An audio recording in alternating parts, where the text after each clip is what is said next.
Top 7 most dangerous natural disaster in the world. दोस्तों, जैसे जैसे हम दुनिया में मानव विकास की ओर आगे बढ़ रहे हैं, वैसे वैसे हम प्रकृति के नियमों का उल्लंघन भी करते जा रहे हैं, जिसका परिणाम हमें प्रकृति समय समय पर देती आई है और ये बताते आई है कि प्रकृति के साथ छेड़छाड़ या उससे उलझना मानव के लिए कितना खतरनाक साबित हो सकता है। और जब ये प्रकृति अपना भयानक रूप ले लेती है तो सबको घुटनों पर ला देती है और करोड़ों अरबों रुपए के नुकसान के साथ लाखों लोग अपनी जान गंवा बैठते हैं। तो चलिए आपको दिखाते हैं 7 सबसे खतरनाक नेचुरल डिजास्टर जो हमारे लिए काफी विनाशकारी साबित हो सकते हैं और हुए भी हैं। Number 1, water sprouts. दोस्तों, आप सबने टॉर्नेडो के बारे में तो सुना ही होगा, पर वाटर स्पाउट का नाम शायद ही आपने सुना होगा। दरअसल वाटर स्पाउट टॉर्नेडो की तरह होता है और जब तेज गति से घूम रही हवा जब कभी भी नदी या समुद्र की सतह से मिलती है, तब वो पानी को अपने साथ हवा में खींचने लगती है और कुछ इस तरह वाटर स्पाउट बनते हैं। दोस्तों, वैसे तो इनसे घबराने की कोई बात नहीं है, क्योंकि ये ज्यादातर समुद्र में बनते हैं, यानी सतह से काफी दूर ही बनते नजर आते हैं। कभी कभार ये समुद्र में शिप या जहाज के लिए खतरा बन जाते हैं, लेकिन लोग समुद्र में अपनी शिप या जहाज को दूसरी दिशा में मोड़कर इससे बचकर निकल जाते हैं। पर सतह पर इसकी कहानी उल्टी है। ऐसा देखा गया है कि ये वाटर स्पाउट जमीन तक आ गए हैं और इसने काफी भारी मात्रा में तबाही मचाई है और नुकसान किया है। Number 2, typhoon. टाइफून दरअसल एक आंधी होती है जो इतनी खतरनाक होती है जो अपने रास्ते में आने वाली सभी चीजों को तबाह कर देती है। दोस्तों, ऐसा ये खतरनाक टाइफून 26 अक्टूबर 2020 फिलीपींस में देखने को मिला था। वहाँ इस आंधी का नाम गोनी रखा गया था। वैसे तो फिलीपींस दुनिया का तीसरा ऐसा देश है जहाँ सबसे ज्यादा नेचुरल डिजास्टर आते हैं, लेकिन गोनी नाम का ये टाइफून इतना विशाल और खतरनाक था कि इसकी तेजी से सरसराती हवाएं इंडोनेशिया में तबाही का मंजर सा उमेड़ सा दिया था। ये इतना खतरनाक था कि इसका अंदाजा आप इस बात से लगा सकते हैं कि इस तूफान की हवाएं करीब 220 किलोमीटर प्रति घंटे की रफ्तार से बह रही थी। ये बात यहीं तक नहीं थमी, इसकी तूफानी हवाएं 310 किलोमीटर प्रति घंटे की रफ्तार तक पहुंच गई थी। 24 अक्टूबर से 6 नवंबर 2020 के बीच आई इस आंधी ने फिलीपींस के साथ साथ चाइना, ताइवान में भी आतंक मचाया था, जिसका खौफ लोगों के दिलों में आज भी है। Number 3, tornado. जैसा कि आप सब इस वीडियो में देख सकते हैं कैसे ये टोर्नेडो तबाही का मंजर मचा रहा है, शहर में गूंज रहा है। जी हाँ दोस्तों, टोर्नेडो एटमॉस्फेयर प्रेशर में चेंजिंग आने की वजह से टोर्नेडो फॉर्म होते हैं। और आपकी जानकारी के लिए बता दें, 1.5 किलोमीटर चौड़ा और 80 किलोमीटर तक लंबा हो सकता है। वैसे तो टोर्नेडो ज्यादातर खुले मैदानी इलाकों में बनते हैं, लेकिन 1977 में अमेरिका के मियामी शहर में एक ऐसा भयानक दिल दहला देने वाला टोर्नेडो आया जो समुद्र से धीरे धीरे शहर की ओर अपना विकराल रूप लेकर आगे बढ़ रहा था। इस टोर्नेडो का साइज इतना बड़ा था कि देखने वालों के रोंगटे खड़े हो गए और शहर वासी इसे देखकर दंग रह गए थे। गनीमत ये रही कि टोर्नेडो शहर में प्रवेश नहीं कर पाया। आज भी इस टोर्नेडो की रिकॉर्डिंग देखकर लोगों के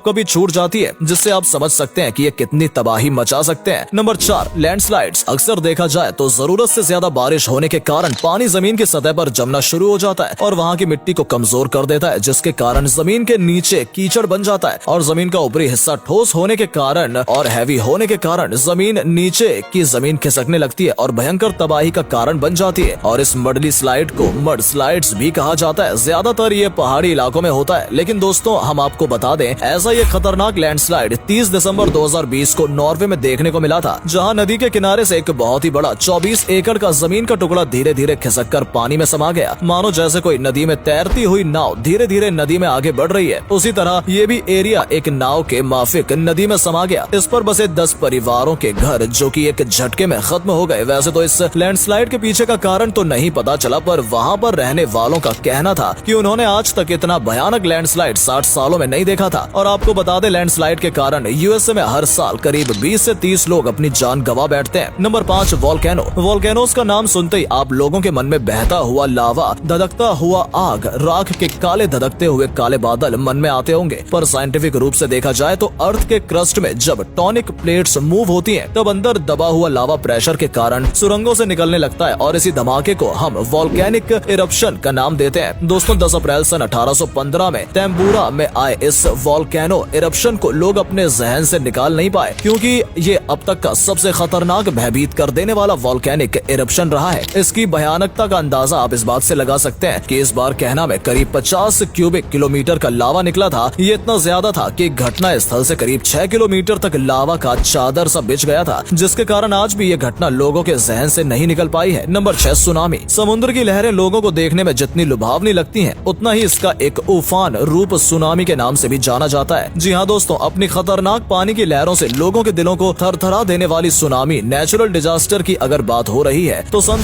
2004 में आए हिंद महासागर सुनामी की बात ना हो, ऐसा हो ही नहीं सकता। 14 साल पहले 26 दिसंबर 2004 में इंडोनेशिया में आए 9.1 रिक्टर स्केल के भूकंप ने ऐसी तबाही मचाई जिस वजह से समुद्र में बड़ी बड़ी लहरें उठने लगी थी, जिससे सुनामी की लहरें 50 से 100 फीट उठ गई थी और ये तेजी से भारत, इंडोनेशिया और श्रीलंका की तरफ बढ़ रही थी। सुनामी के आते ही लोगों में हड़कंप मच गया था और किसी को कुछ भी समझ नहीं आ रहा था। समुद्र के किनारे बसे सभी शहर तेजी से पानी के नीचे दबते चले जा रहे थे। इस सुनामी में करीब 20,28,000 लोगों ने अपनी जान गंवा दी और काफी लोग लापता हो गए। Number 7, earthquake. दोस्तों जरा सोचिए, आप अपने घर पर बैठकर आराम कर रहे हो और तभी धरती जोर जोर से कांपने लगती है। जी हाँ दोस्तों, हम बात कर रहे हैं अर्थक्वेक यानी भूकंप की। दोस्तों अर्थक्वेक को हमने इस लिस्ट में सबसे ऊपर इसलिए रखा है क्योंकि किसी भी नेचुरल डिजास्टर के मामले में भूकंप सबसे ज्यादा बड़ी मात्रा में तबाही मचाने और लोगों की जान लेने के लिए जाना जाता है। और ऐसा ही कुछ चिली में रहने वाले लोगों के साथ हुआ। 22 मई 1960 को जब सब लोग दोपहर में रोजमर्रा के काम कर रहे थे तो तभी 9.6 मैग्नीट्यूड के अर्थक्वेक ने सबको हिलाकर रख दिया। इसमें करीब 1600 लोगों की जानें गईं और लगभग 20 लाख लोग बेघर हो गए। ये अर्थक्वेक अब तक का सबसे खतरनाक अर्थक्वेक माना जाता है।